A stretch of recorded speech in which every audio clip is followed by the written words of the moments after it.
லக்ஸுவை கூப்பிட போகலாமா? வண்டியில வண்ணமயில் நீயும் போனா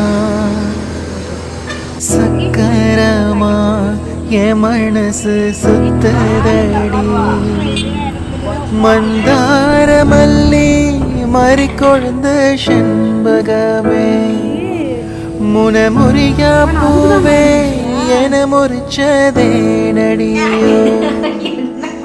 தங்க முகம் பார்க்க தினசூரியனும் வரலாம் சங்கு கழுத்துக்கே வேற சந்திரன தரலாம் போல பாட்டு ஒன்று கேட்டு நின்று மனசு போன இடம் தெரியல அந்த மயம் சொல்லிருக்கலாம் அவங்க அப்பா அம்மா பிரச்சனைன்னு சொல்லி மயில் போல பொண்ணு ஒண்ணு சொல்லி பார்த்து இப்போ 4 கப் ஆயிடுச்சு. எத்தனை மெம்பர்ஸ் இருக்குமோ அத்தனை